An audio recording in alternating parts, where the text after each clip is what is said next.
Assalamualaikum, saya Zubir Abdul Khalil, berumur 50 tahun. Saya bekerja di Apotek Melaka. Saya gunakan tarung ni sebab masa tu saya ada anxiety. Saya gunakan tarung selama 5 tahun. Saya waktu kena anxiety dulu tu rasa berdebar-debar, rasa macam takut pada keadaan suasana orang ramai. Itu yang saya gunakan tarung ni. Jadi masa pertama kali saya guna, saya rasa macam tak ada letih. Pagi malam tu memang senang tidur. Lepas tu pagi senang lah nak bangun macam tak sebelum ni.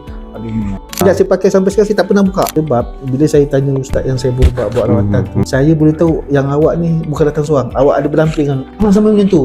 Jadi saya guna lah, saya kata tawakal, saya cakap yalah bukan sebab, bukan sebab ni kan, sebab dia Allah izinkan kau pakai okey lah. Kau sendiri tahu aku dulu anxiety macam mana. Sampai kau nak jumpa aku pun aku tak nak jumpa kau. Saya tak boleh keluar rumah, saya tak nak keluar rumah langsung, duduk bilik je. Saya ada laporan kesihatan, semua jantung semua tak ada masalah. Tu dia tanya, dia nampak saya pakai ni, alhamdulillah, cakap perasaan berdebar tak ada, confident tu 100, semangat tu ada. Memang ada perubahan lah. Yang mana tengok video ni, kalau yang mana macam ada masalah letihan, cepat lesu badan, tak ada rasa macam semangat, bolehlah guna ni. Bukan disebabkan benda ni, ikhtiar. Kalau daripada 10, saya bagi 10 lah.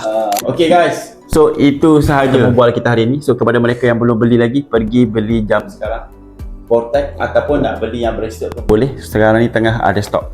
Beli sekarang, jangan tak beli. Bye.